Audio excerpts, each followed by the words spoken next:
the moment I was born, because I looked the most like my dad. I instantly became the most beloved daughter of the prince's manor. But inwardly, I sighed. Poor dad. He worked so hard to raise 4 sons, but all of them actually belonged to the neighbor. My dad's laughter came to an abrupt halt. He dismissed everyone, leaving only the 2 of us, father and daughter, in the vast room. His voice tightened. Say that again.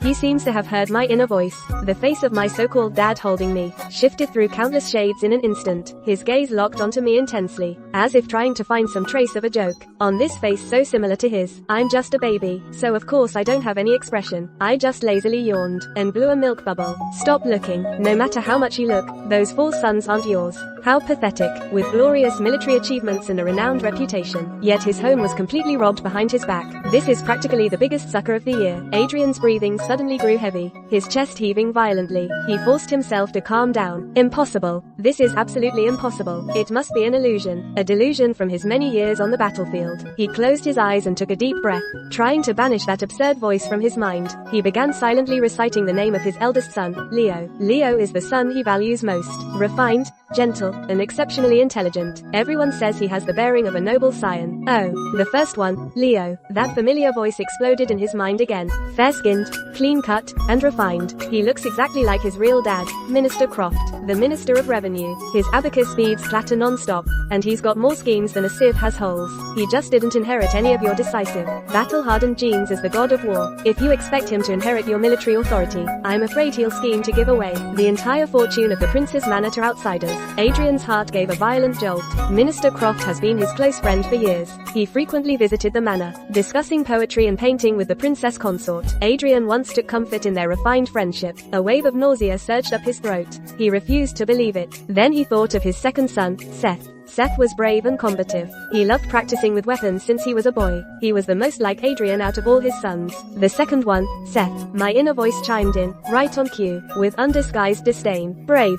Sure. Too bad he's got no brains. That brute strength of his. He learned it from General Thorne, the garrison commander, didn't he? Oh. Wait, it's genetic, a family trait of recklessness without a brain. On the battlefield, he'd be nothing but cannon fodder. I can't think of any other use for him. The veins on Adrian's temples bulged one by one, as if something was about to burst through his skin. General Thorne, his right-hand man, promoted by Adrian himself. They had faced life and death together countless times. Good, just great. His fists clenched tightly at his sides. His knuckles cracked under the strain. Then there's the third one, Caleb. They say he has a photographic memory, praised by the capital's great scholars as a prodigy. Don't even get me started on the third one. His real dad is Chancellor Davies from the Hanlon Academy. He practically reeks of that scholarly pretentiousness, spouting classical nonsense all day. Can't lift a thing, can't carry a load. A strong wind would knock him over. A total man-child. Bring honor to the family. He'd be lucky if he didn't make the ancestors' graves steam with rage. And finally, the fourth one, Owen. Lively and adorable, the princess consort's favorite. As for the fourth one, hey, his status is even more noble. Rumor has it he's the illegitimate son of some royal relative. Well hidden, too. Your prince's manor is practically a royal daycare center, raising other men's sons. Those words were like a sharp sword, stabbing straight through Adrian's heart. His 4 proud sons, the heirs he had placed such high hopes in, not a single one carried his blood. After the extreme rage and humiliation, came a bone-chilling cold. Adrian did not break down. Years of living on the edge of life and death had given him rationality and self-control far beyond ordinary men. He quickly realized this wasn't just a simple case of an unfaithful wife. The 4 sons corresponded to civil officials, military generals, and even a royal relative of unknown identity. There was definitely a vast web behind this.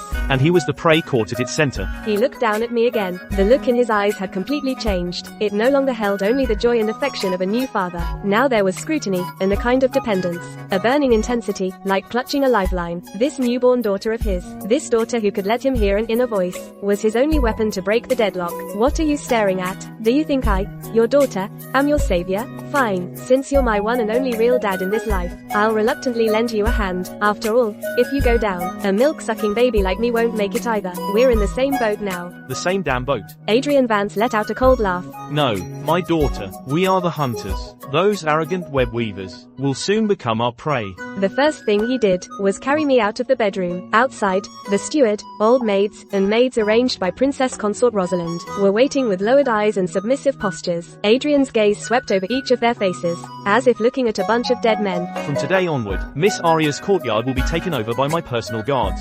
His voice wasn't loud, but it carried an irresistible authority. All current attendants are dismissed. The steward's face changed, and he hurriedly said, Your Highness, this is against protocol. The young miss is newly born and needs constant care. These were all carefully selected by Her Highness, the Princess Consort. I will care for my own daughter. Adrian coldly cut him off. As for protocol, in this manner, I am the law. He carried me straight to the study. Guards. 2 personal guards in black armor appeared as if from thin air. They knelt on one knee. Go summon Zeke, Mrs. Liu, and Mrs. Zhang. The people he mentioned were the families of his most loyal personal guards, who had fought alongside him on the battlefield. From today, they have only one duty. Take good care of the young miss. If anything happens to her, I'll have their entire families buried with her. His icy words made the temperature in the entire manor drop several degrees. Nestled in his arms, I could feel the killing intent radiating from him. I couldn't help but shiver. Dad, your presence is intimidating and all, but could you find me a wet nurse first? I'm starving to death.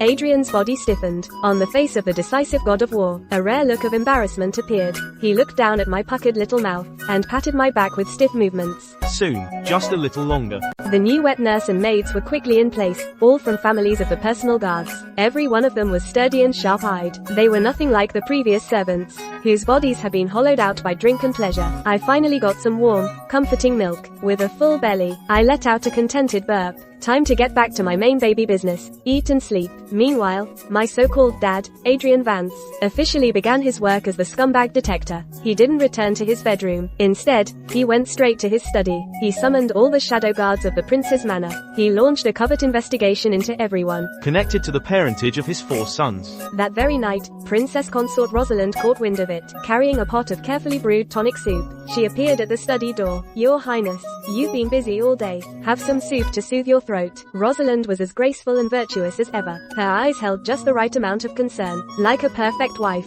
Here we go. Talk about a wolf in sheep's clothing. I was dozing in Adrian's arms, but the smell of that soup instantly woke me up. Dad, there's something in this soup called limp bone powder, a rare Western medicine. No color, no taste, and the dose won't kill you, but it'll leave you weak and drained for days. Perfect for her to plant her own people in your army, and take over everything. Adrian Vance's hand, holding the soup bowl, paused midair. He looked up at Rosalind's gentle, serene face, his heart turning to ice. This was the woman who had shared his bed for over a decade. What a clever, gentle blade. Rosalind, how thoughtful. He took the bowl and brought it to his nose. Smells amazing. A smug smile curled at the corner of Rosalind's lips. I'm glad it pleases you, Your Highness.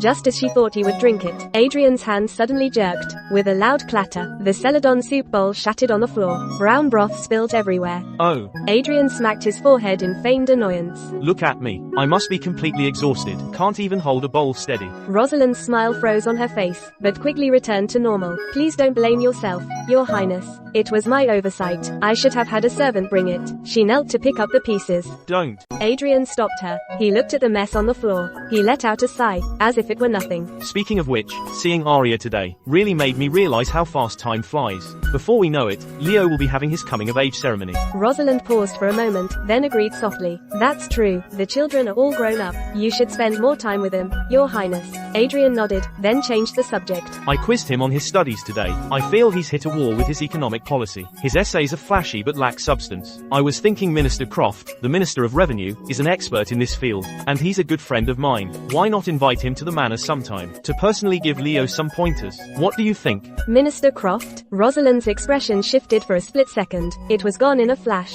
but Adrian caught it. Her nails dug into her palm without her realizing. I'm afraid that might not be appropriate. Minister Croft is swamped with official duties. We shouldn't bother him with such a small matter. Between friends, there's no such thing as bothering. Adrian smiled, but the smile didn't reach his eyes. It's settled then. In a few days, I'll send out the invitations. He looked at Rosalind, struggling to keep a calm face, as murderous intent surged within him like a tide. Act. Keep acting. I want to see just how long you two adulterers can keep up this act. Rosalind didn't dare say another word, and quickly excused herself.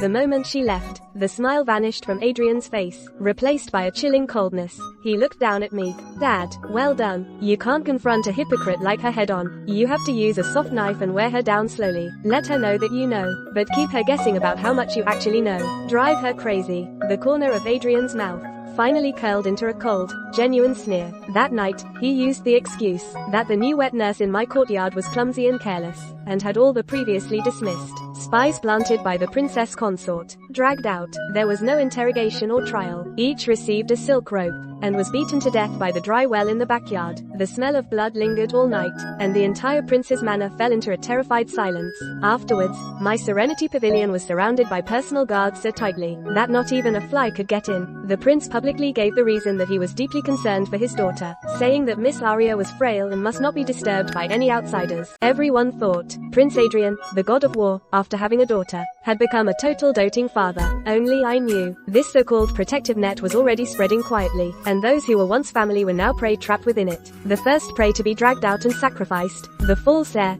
Leo. The day after Prince Adrian chewed out the princess consort, Leo showed up at my Serenity Pavilion to pay his respects. On the surface, he was visiting his newborn sister. In reality, he was here to size things up, and to flaunt himself in front of me, the new favorite. He was dressed in a moon-white brocade robe, with a fine mutton fat jade pendant hanging from his waist, and holding an ivory-handled fan. He looked every bit the refined young nobleman. Too bad it was all flash and no substance. He peered through 3 layers of curtains, getting a distant look at me in my crib. My sister is so adorable, and looks just like father, he said, giving an insincere compliment, before eagerly turning to Adrian, who was sitting nearby, to start showing off.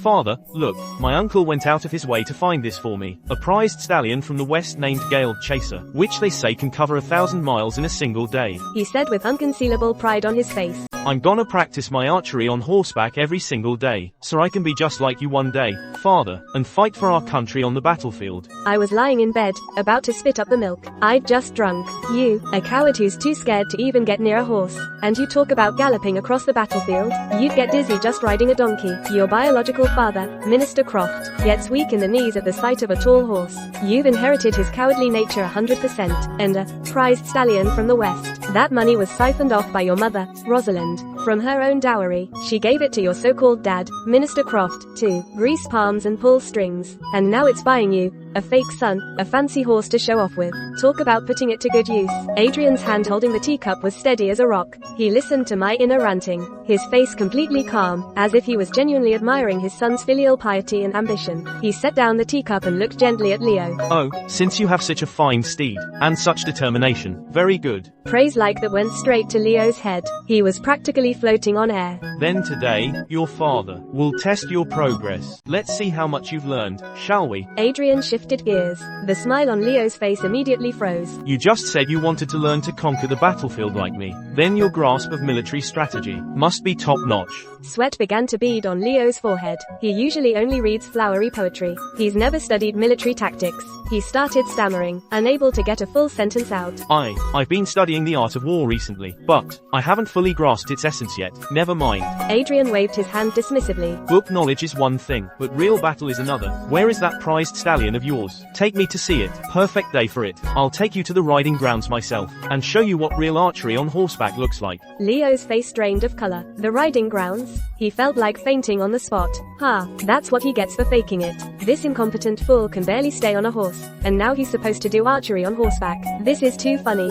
Nice one. He needs to be put to the test. Let's see what you're really made of. Adrian acted like he didn't notice Leo's pale face. He patted Leo on the shoulder. What is it? Leo, you're not willing. Leo's not having it. And no, not at all. I'd be delighted. Leo grits his teeth and agrees. Perfect. A cold smirk curls Adrian's lips. Oh, that reminds me. I just set up a meeting with your Uncle Croft yesterday, to discuss some urgent business at the Ministry of Revenue today. Why wait for another day? Why not invite him to the riding grounds now? We can watch your martial demonstration and talk business at the same time. How's that for efficiency? He doesn't give Leo a chance to say no. He immediately dispatches a messenger to the Minister of Revenue's residence. It's an invitation in name only, but really a summons. An hour later, Leo stands at the Prince's Manor riding grounds, dressed in his riding attire. He stares at the magnificent beast before him, a prized stallion from the west named Jifeng, standing a full head taller than him. His legs are shaking like leaves. Meanwhile, Minister Croft, freshly invited, looks even worse. Minister Croft is a typical civil official. His shrewd,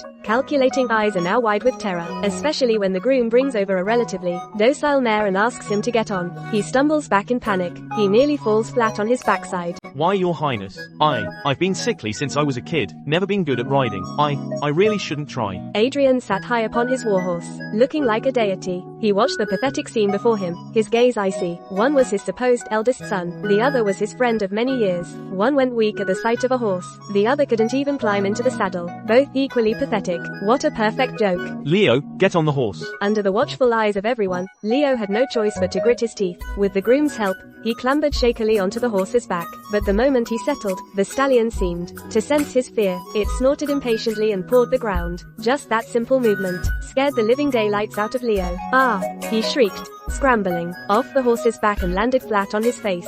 Dead silence fell over the field. All the personal guards stifled their laughter, shoulders shaking. Minister Croft watched Leo's pitiful state, his eyes full of heartache and worry, yet he dared not step forward. Adrian's gaze shifted slowly from Leo to Minister Croft's face. The more he had once valued this son, the more disgust now churned within him. The more he had once trusted this friend, the more he now wanted to tear the man limb from limb. Take the heir apparent back to his quarters. Without my order, you are not to set foot outside this room. That cold voice sealed the end of Leo's status as heir apparent. He wheeled his horse around. He couldn't even spare another glance for that father and son. All that was left in the wind was his cold, rigid figure, and one last, fading word. Useless. Leo's botched performance was just the warm-up. The real show was my full-month banquet. That day, the prince's manor was packed with guests.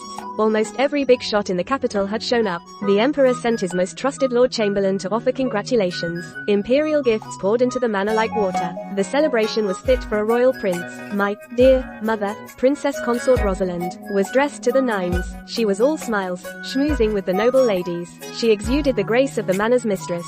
But I knew, beneath this peaceful surface, a deadly scheme was brewing. It's starting. Today's the main event. My dear mother has a whole series of traps waiting for my dad. Step 1. Some spooky superstitious crap. Halfway through the banquet, a Taoist priest with an ethereal air was introduced by the princess consort to the crowd. He called himself the Wandering Master. He claimed he could read a person's fortune and even predict their death. He circled my cradle 3 times with a horsetail whisk in hand. Then he performed a calculation with his fingers and looked horrified. He did a quick divination, his face turning pale with shock. A calamity star has descended upon this world. An aura of death and doom fills the air. He pointed at me and snapped at Adrian. Your Highness, this girl is a lone star of calamity. She'll bring ruin to her father, her brothers, and her mother, a truly ominous sign. If she stays in this manor for 3 years, the prince's manor will know no peace, only one disaster after another. His words sent the guests into an uproar. All the guests stared at me with fear and suspicion, as if I weren't a baby, but a monster. Rosalind immediately jumped up in a panic, her face deathly pale. Master, don't talk nonsense. My daughter's barely a month old. How could she be? She put on such a convincing act, tears welling up on cue. What a performance. Even the Oscars owe her a little gold statue. This old fraud is a con man. His wife runs a tofu shop in the South District. Just yesterday, he went gambling and she beat him so bad she broke his leg. Rosalind paid him $50,000 to put on this show. Her goal was to brand me as a jinx from the start. Adrian sat in the host seat, his expression unreadable as still water. He stared coldly at the glib-tongued priest. He didn't react right away. Only after the priest finished did he slowly speak up, his voice betraying no emotion. Master, do you have any proof? Master, do you have any proof for your claims? Heaven's secrets must not be revealed. The Taoist priest was putting on a mysterious act. Every word I've said is the truth. If your highness doesn't believe me, you can go ask around in the southern district. Before he could finish speaking, Adrian Vance gave a look to the personal guards behind him. Go to the southern district and bring the Miller couple from the tofu shop. Here to me. The priest's face instantly changed.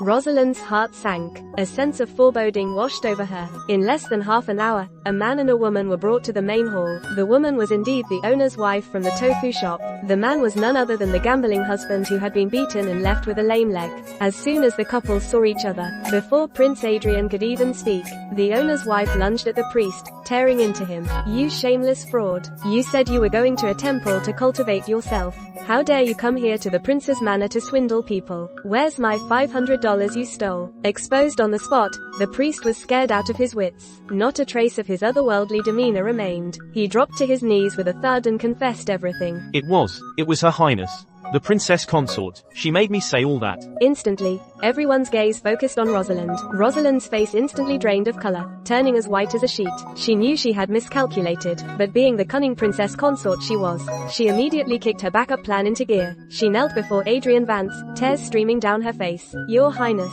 I am innocent. I was only driven by a mother's love. I heard this master had some real power. I just wanted him to bless the kids. Turns out he's just a con artist. Now he's trying to slander me. As she cried, she shot a glance at Seth, her second son, standing nearby. Seth caught on right away. He stepped forward and announced loudly, "Father, it must be this charlatan spouting this nonsense, trying to drive a wedge between us. Let me put on a martial demonstration for my sister to liven things up and shake off this bad luck." With that, he grabbed a spear from a weapon rack, and started twirling it right in the middle of the hall. His spear technique was fierce and powerful, quite the spectacle. The guests cheered and applauded. The tension seemed to ease again, but my heart was in my throat. "Dad, watch out. This is the second step.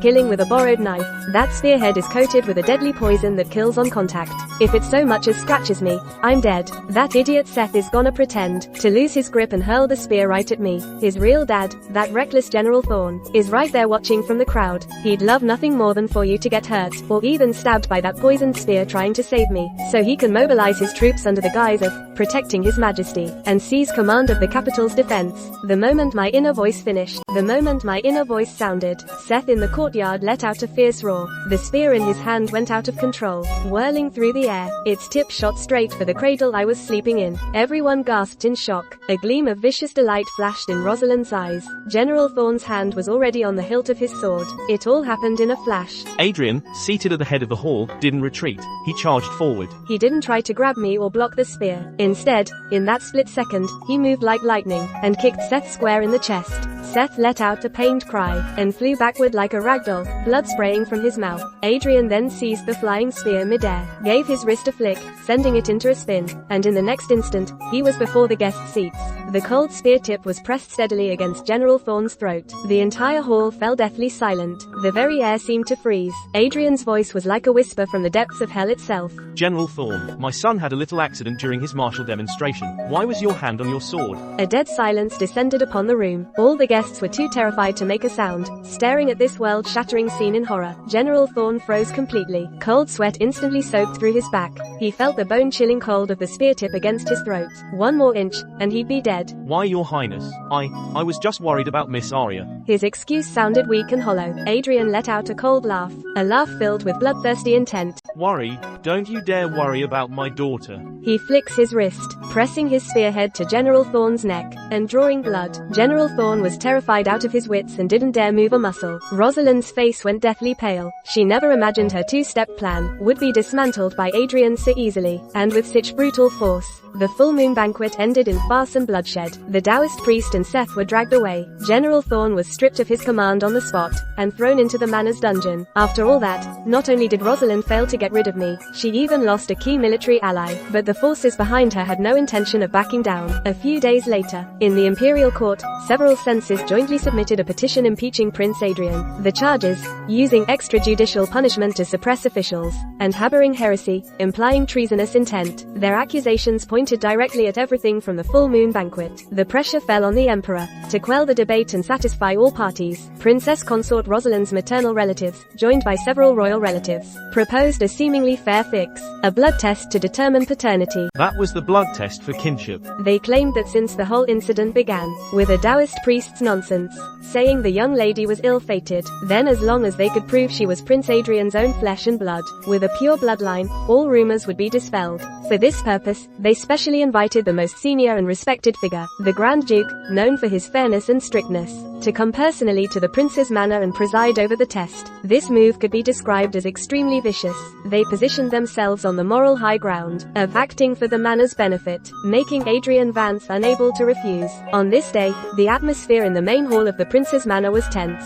The Grand Duke sat upright in the seat of honor, while Rosalind and her maternal relatives stood on one side, with confident, cold smiles on their faces. Adrian Vance held me in his arms, sitting on the other side with an expressionless face. A eunuch carried a golden basin half filled with clear water, and carefully walked in. Silver needles and porcelain bowls, everything was ready. Rosalind was the first to make a move. She looked at Adrian Vance with a fragile expression. "Your Highness, I know this action has wronged you, but for Arya's innocence and to stop the gossip, this is the only way." Having said that, she pricked her fingertip without hesitation, and let a drop of blood fall into the clear water. Everyone's eyes were fixed on Adrian Vance and me. Alarm bells rang wildly in my heart, and I screamed internally, "No, it's a trap, it's a trap." there's alum in the water. When that eunuch brought the water over, he had alum powder hidden in his sleeve. He slipped it in when no one was looking. Water laced with alum, no matter whose blood you add, will mix instantly. She never intended to prove I'm your trueborn daughter. She was counting on you to refuse,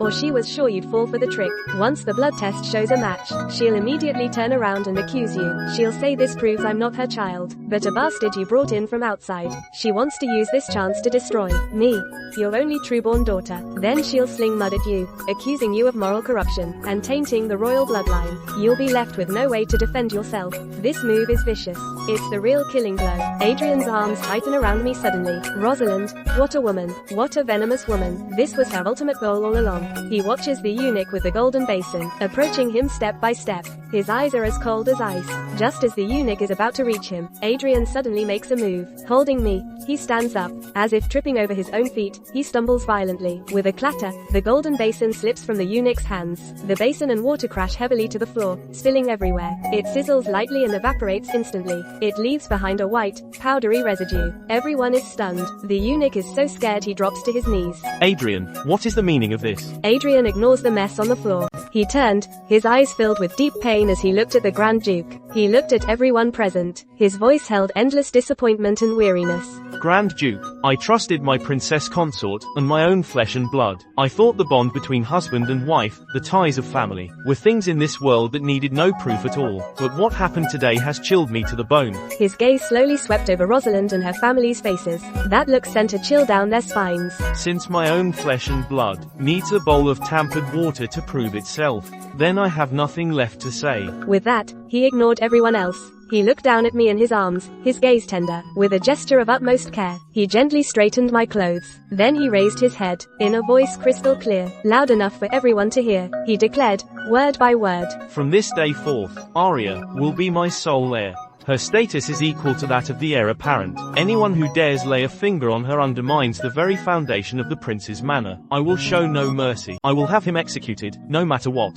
The entire hall was stunned. Rosalind's face drained of all color. She had lost, utterly defeated. Naming me the sole heir was Adrian's first strike. He was done playing defense. Now, he was on the attack. His first target was the false heir, Leo's own father, Minister Croft. This guy, Minister Croft, always acted so upright and clean. He's famously part of the purest faction at court, but my inner voice had already seen right through him. The man was a total fraud. He'd stolen more than the entire Ministry of Revenue collected in a year. But he was clever. He never took gold, silver, or anything flashy like jewelry. He only takes antiques and paintings, and he never handles them personally. All his dirty money was hidden in a house in Goldfinch Alley out west, where he kept a mistress. The study wall was hollow, hiding a secret chamber. For me, this was just some juicy gossip, but for Adrian, it was a lethal weapon. He didn't even bother gathering evidence. The day after my heirship was announced, Adrian Vance called out the Capitol Patrol. He didn't go through any official channels. He didn't ask for any imperial decree. Instead,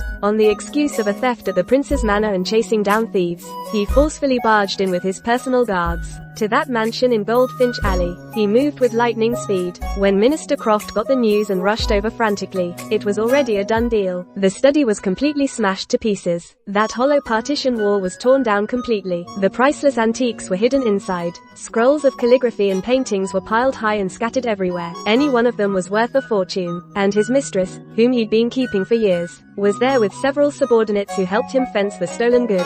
They were all tied up and held down by his personal guards. Caught red-handed with irrefutable evidence. Minister Croft's legs buckled at the sight, and he collapsed right then and there. He knew it was over for him. Adrian Vance sat astride his horse, looking down at him. "Minister Croft, a few worthless trinkets disappeared from my manor. Who would have thought they'd end up in your friend's private villa here? Care to explain how that happened?" Minister Croft turned ashen, unable to get a single word out. The whole mess landed on the Emperor's desk that very night. Corruption, and on a massive scale. That's something no emperor could ever tolerate.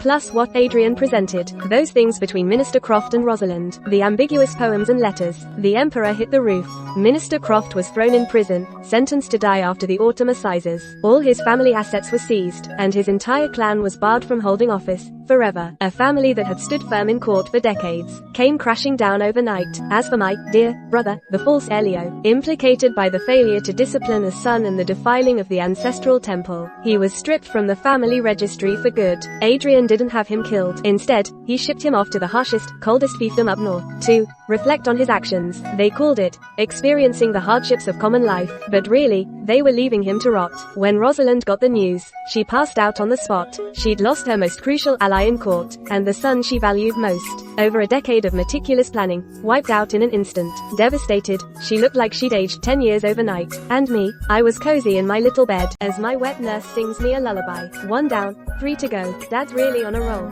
Huh? Is the next target that reckless, brainless General Thorne and his little cannon for the son? In his distant study, handling military affairs, Adrian Vance let a cold, ruthless smile curl at his lips. My daughter knows me too well. Bringing down Minister Croft was just the beginning. Adrian's moves were swift and brutal, putting Rosalind and her backers under unprecedented pressure and fear. The string of failures stripped Rosalind of her usual composure and mask. She grew frantic and paranoid. She realized every failed plan, every exposed secret, all traced back to me, this sudden wild card. Even though she couldn't figure out how a baby pulled it off, her gut screamed she had to get rid of me. Only with my death could everything return to its intended course. So she made the dumbest and most direct call. Assassinate me. One silent, deep night, shadowy figures moved like ghosts, slipping past the patrols outside the prince's manor, to infiltrate the heavily guarded Serenity Pavilion. They were suicide assassins, Rosalind's last resort. Little did they know, their every move was watched by Adrian. My Serenity Pavilion had long since been turned into an impenetrable fortress,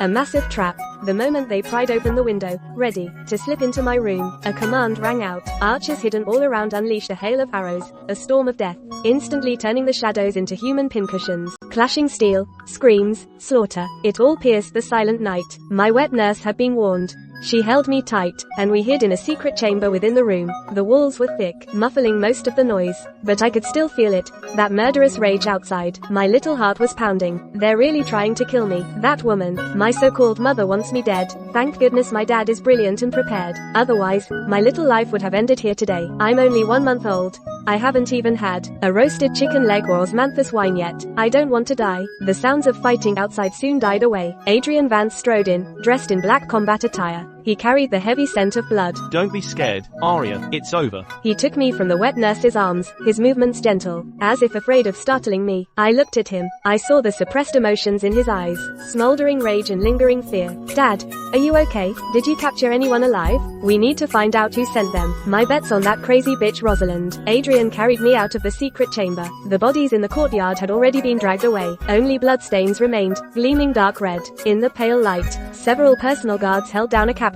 His jaw was dislocated as he knelt on the ground. Adrian's gaze fell upon the man. The man wore dark clothes, but a special pattern peeked out from his collar. I happened to catch a glimpse of it. This lead assassin's uniform is really strange. This pattern looks kinda familiar. Wait, this looks like the Cloud and Thunder pattern, reserved for the Empress's honor guard. Is the Empress the one behind Rosalind? My inner voice crashed like a thunderbolt, exploding in Adrian's mind. He snapped his head down, eyes locked on the assassin's collar. It is the Cloud and Thunder pattern. His pupils shrank to pinpricks. A chill far worse than when he learned of the betrayal swept through him with countless times the intensity, shooting from his feet to the top of his head. If Rosalind was just a woman scheming for her lovers, then she was nothing but a venomous woman. But if the Empress was pulling the strings, then this wasn't just a family betrayal, but a long-plotted conspiracy targeting him and the entire prince's manor, coming from the highest level of imperial power. The interrogation went on all night, under Adrian's personal guards, veterans who crawled out of blood-soaked battlefields. Even the most tight-lipped assassin would spill every last secret, combining my inner voice with the assassin's confessions. A conspiracy spanning over a decade was finally laid bare. The truth was far crueler and uglier than imagined. Back then, Adrian's military achievements were illustrious, and he commanded the Empire's most elite troops, his achievements overshadowing the Emperor's, which deeply unsettled the reigning Emperor. The Emperor wanted to take back military authority, but feared a mutiny that would shake the nation's foundations. Stuck in this dilemma, the Empress, Rosalind's own aunt, came up with a vicious plan, a honey trap, plus a mole strategy. She married off her most prized niece, Rosalind, to Prince Adrian. Rosalind's mission wasn't to be a good wife or mother. Her real goal was to prevent, at any cost, Adrian from having any true heirs of his own. At the same time, she'd use her position as princess consort to collude with ambitious court officials, whose political views opposed Adrian's. She'd sleep with them and bear their children, then raise them in the prince's manor as his legitimate heirs. Minister of Revenue Croft stood for the economic lifeline of the civil official faction. Garrison Commander General Thorne stood for the ambitious new military elite. Chancellor Davies of the Imperial Academy stood for the self-righteous purist scholar faction. There was even a secret royal relative, planted as the royal family's last resort. These 4 sons were the pledges of allegiance from 4 different political factions, given to the Empress. Their plan was to wait until the children grew up, then back the most suitable one to inherit the prince's noble title and military authority. By then, Adrian would either die in an accident, or be stripped of all power. Everything he'd worked so hard for would become a gift for someone else.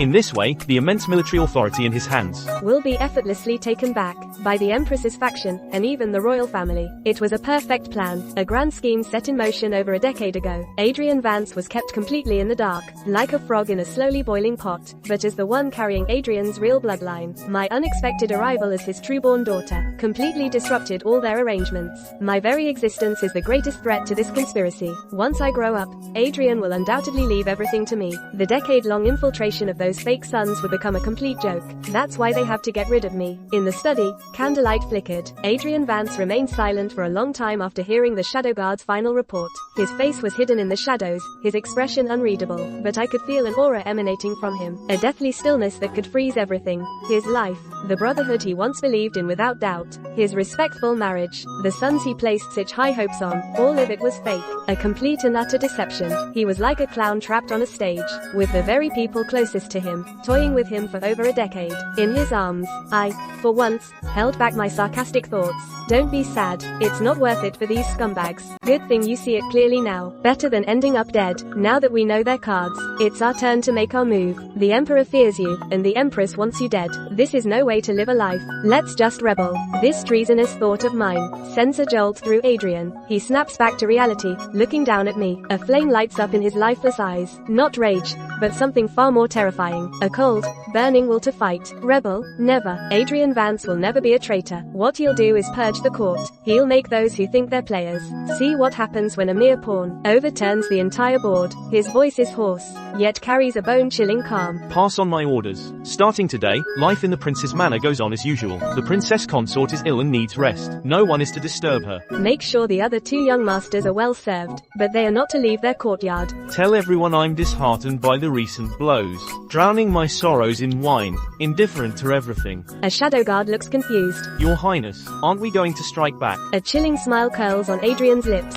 When a cat hunts mice, it first lures them out of their hole. To catch a rat, you gotta lure it out first. They think I'm washed up, then I'll show them what washed up really looks like. In the days that followed, a pall of gloom and despair settled over the prince's manor. Prince Adrian truly seemed as broken as he claimed. He stopped going to the military camp and neglected all official duties. He shut himself in the Serenity Pavilion all day, claiming he was keeping his daughter company. But the servants saw casks of fine wine being carried in, one after the other, and empty ones were carried out just as often. The entire manor reeked of strong liquor. Occasionally, he would carry me out to the manor's gardens. But he was shrouded in an aura of dejection and despondency. Unshaven, with hollow eyes, as if all the life had been sucked right out of him. Princess consort Rosalind was confined to her own courtyard for rest and recuperation. It was house arrest in all but name. His 2 remaining sons, the 3rd young master, Caleb, and the 4th young master, Owen, were also kept under house arrest. They lived in constant fear and anxiety. The entire prince's manor was like a stagnant pond. Naturally, every bit of this news reached the palace without fail. It reached the ears of the Empress.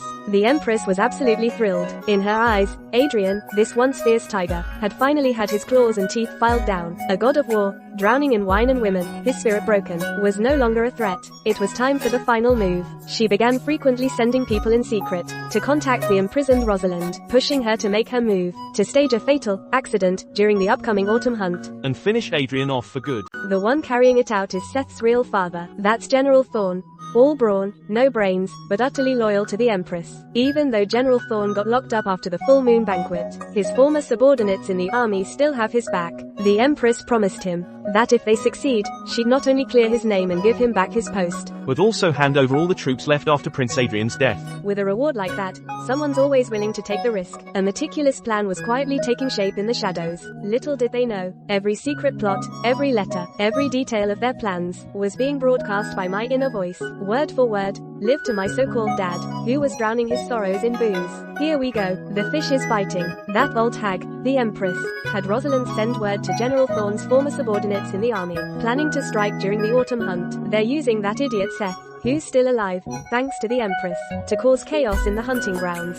They want to lure you, Dad, into a canyon called Narrow Sky Gorge. The terrain is treacherous, easy to defend, hard to attack. General Thorn's men will be waiting in ambush there. They'll block both ends with boulders and logs, then shoot fire arrows. What a vicious plan. They're trying to burn you alive in there. As Adrian held me, I drooled all over him. Meanwhile, in my head, I was giving an excited play-by-play. Adrian pretended to be drunk as he played with me. He committed every detail to memory. Then, through his most secret channels, to his loyal troops far away at the border, he issued a series of orders. A massive counter-encirclement was silently taking shape. The autumn hunt was fast approaching. The atmosphere in the capital grew more tense and eerie. Everyone could sense a great storm brewing. As for me, the most innocent bystander at the center of this storm, my only job was to eat well and sleep well, and occasionally play along with my dad's act. Dad, your acting just keeps getting better. Looking at how disheveled you are, even I'm starting to believe it. On the day of the autumn hunt, you better keep me somewhere safe. I don't want to be there to watch you all fight and kill. Too bloody for a pure little baby like me. Adrian held me close, rubbing his stubbly chin against my cheek. He whispered, though I couldn't tell if it was to me or to himself. Don't worry, my sweet girl. Just wait at home for your dad to return victorious. Wait right here for dad to come back victorious. The day of the autumn hunt has finally arrived. The royal hunting grounds are a sea of fluttering banners, buzzing with excitement. The emperor, the empress, and all the court officials are present. Adrian Vance is here too. He's riding an ordinary horse. Wearing worn-out hunting gear, he looks utterly defeated. Dark circles hang heavy under his eyes. He even carries a gourd of wine, taking swigs every now and then. To anyone who sees him, he looks like a broken man, completely crushed by reality. The empress watches him, a faint, icy smirk curling her lips, as if she's looking at a corpse. I was left behind at the prince's manor. Ring upon ring of personal guards surround me. I'm perfectly safe, even though I'm not there in person. My heart's in my throat the whole time. Oh, Dad, please be careful. Today's a deadly banquet. All the monsters and demons are here. You must stick to the plan. Don't lose your head. The hunt officially kicks off. At the sound of the horn, countless nobles on horseback charge out, chasing the game that's been flushed into the open. The scene is wildly exciting. Amid the chaos, my second brother Seth does exactly as planned. Whooping and hollering, he chases a startled tiger, straight toward Narrow Sky Gorge. As he runs, he looks back. He shouts at Adrian, Father, come help. It's a fierce tiger. If we bag this tiger, His Majesty will reward us handsomely. His acting is so over the top and terrible. Adrian seems spurred on by the promise of a handsome reward. His eyes light up. Clutching his wine gourd, he drunkenly spurs his horse after them. That's my boy. Wait for your father. Wait for your father. The two of them, one after the other, quickly vanished from sight. The empress and the ministers involved in the conspiracy exchanged knowing glances. Everything's going exactly as planned. Adrian chased after Seth, and soon entered the long narrow sky gorge. The moment he reached the center of the gorge, a deafening roar echoed. Countless boulders and logs came crashing down from both ends of the gorge, instantly sealing off all escape routes. Seth reined in his horse and stopped. He turned to look at Adrian, trapped within the gorge. A sinister smile spread across his face. Father, you're not getting away. As his words faded, on the cliffs flanking the gorge, countless soldiers emerged, arrows nocked and bows drawn. Leading them was General Thorn, secretly released from the dungeons. He stood high above, looking down at Adrian with contempt. His eyes gleamed with vengeful satisfaction. Adrian Vance, didn't see this coming, did you? Your day of reckoning is here. You killed my brothers and locked me away. Today, it's blood for blood. Men, loose your arrows. Burn him to a crisp. The trap is sprung, the blade is bared. But the moment General Thorn gave the order to attack, Adrian Vance, trapped at the gorge's heart, just smiled. He tossed aside his wine gourd. All trace of lethargy vanished from his face. It was replaced by a battle aura that was both divine and demonic. Slowly, he reached beside his saddle, and retrieved an ancient-looking horn. That horn was a personal gift from the late emperor himself. It could call forth his most elite troops, the Black Armor Army. Its mournful yet mighty blast echoed across the entire hunting grounds. General Thorn's smile froze solid on his face. A chill of dread shot through him. The next second, the ground began to shake violently. instantly. Deafening war cries erupted from all directions, not from outside the gorge, but from right behind them, from the forests, from beneath the earth. Countless soldiers in heavy black armor, armed with powerful crossbows, rose like demons from hell. They poured forth from every hidden corner. They were the true hunters, and General Thorn and his rebels were instantly transformed from hunters into the encircled prey. A one-sided slaughter erupted instantly. The Black Armor Army was a battle-hardened legion that had fought alongside Adrian, forged in blood and carnage, while General Thorn's rebels were nothing but a rabble. The battle was over the moment it began. Outside the gorge, the Emperor and the court officials observing the hunt also heard the earth-shattering horn blast and war cries. Everyone's faces went pale, especially the Empress. All the color drained from her face. She knew it was over. When Adrian led his horse out of narrow Sky Gorge, the world fell silent. Behind him followed the Trust Up, and snow-covered General Thorn, Seth, and the other rebel leaders. Step by step, he walked until he stood before the Emperor. The court officials lining the path automatically parted to make way, their eyes filled with awe and terror. Adrian knelt on one knee, yet his back was straight, like an unbreakable spear. Your Majesty, I, Prince Adrian, am late in purging the court. I beg your Majesty for punishment. The Emperor's expression shifted unpredictably. He looked at the rebels kneeling on the ground, then at Adrian. His voice was dry. Adrian, what is the meaning of this, Your Majesty? Adrian declared in a clear, loud voice that carried across the entire hunting grounds. The Empress conspired with Minister Croft of the Ministry of Revenue, Garrison Commander General Thorn, Grand Scholar Chancellor Davies and their accomplices, to plot my murder and to pass off their bastard children as my own, corrupting the royal bloodline. They've tainted the royal bloodline, usurped military authority with the intent to rebel. He pulled a thick stack of papers from his robe. Here are the handwritten letters between the Empress and her cronies, along with all the evidence of their years of forming cliques for personal gain, and plotting against loyal officials. We've got witnesses and hard evidence. Your Majesty, I beg you to see the truth. His personal guards stepped forward and presented the evidence. The Emperor's expression darkened with each page he read. By the end, he was trembling with rage. He hurled all the letters right into the Empress's face. You venomous woman, what do you have to say for yourself? The Empress collapsed to the ground, her face ashen. She couldn't utter a single word. The officials who had once been close to her fell to their knees one by one, kowtowing profusely, crying out that they were wronged. The scene descended into chaos. Adrian paid no mind to those pathetic clowns. His gaze fell upon the three who had been brought forward, the ones he had once called his sons, Leo, Seth, Caleb. They knelt on the ground, trembling, not daring to look up. Adrian looked at him, his eyes holding no anger, no hatred, only utter coldness and indifference. He spoke again. Your Majesty, these three are sons of traitors. They've polluted my bloodline. I beseech your Majesty to remove them from the family registry and reduce them to commoners. This was the final judgment. The Emperor closed his eyes wearily and nodded. Granted. Approved. He then turned to the Empress. With her depraved conduct, Empress Lin has disrupted the court. She shall be granted a silk rope for her execution. Her entire family shall be thrown into the dungeon to await judgment. The evidence is ironclad. This decade-long grand conspiracy finally came to light and was settled today. Blood stained the court red. It also washed away the shame of the prince's manor. When the news of victory reached the manor, I was in my wet nurse's arms, chewing on my little fist, and I heaved a long sigh. My so-called dad finally cleaned up all the trash in the house. Does this mean I can finally sleep soundly? I yawned and drifted off into a deep sleep, and that sleep was incredibly sweet. The dust has settled. The Empress was executed, her faction purged. Several implicated princes were stripped of their titles and placed under house arrest. The court saw a massive reshuffle. Meanwhile, Prince Adrian, for protecting his majesty and exposing the rebellion, not only faced no suspicion, but also further consolidated his power. The Emperor even proposed to compensate him by offering the hand of his most beloved young princess. Adrian refused. Right there in court, before all the court officials, he handed over his military tally to the Emperor. He said after all that, he was completely worn out, with no heart left for court politics. All he wanted was to go back to the prince's manor, shut the gates, and protect his only daughter. The Emperor looked at his resolute expression, and finally, with a long sigh, relented and took back his order. But he absolutely refused to take back the military tally. He only told Adrian to go home and rest, with his loyal subordinates temporarily managing military affairs. Everyone could see it. It was just another way the Emperor was trying to placate and win over the god of war who commanded his armies. Those four imposter sons met a miserable end, stripped of the Vance surname, expunged from the family registry, and reduced to commoners. They were banished from the capital, without the title of young masters from the prince's manor. They were nothing, and what lay ahead for them was a fate worse than death. A long, torturous life. The prince's manor was thoroughly purged. All the troublesome servants were dismissed, leaving only Adrian Vance's most loyal people. The entire prince's manor was now more peaceful and quiet than ever before. A year later, I was already walking, well, toddling, really, in the manor's garden, bathed in bright spring sunshine, with flowers in full bloom. Adrian had traded his military uniform for simple, everyday clothes. He was squatting on the ground with his arms wide open, patiently watching me. Come here, Arya. Come here to your dad.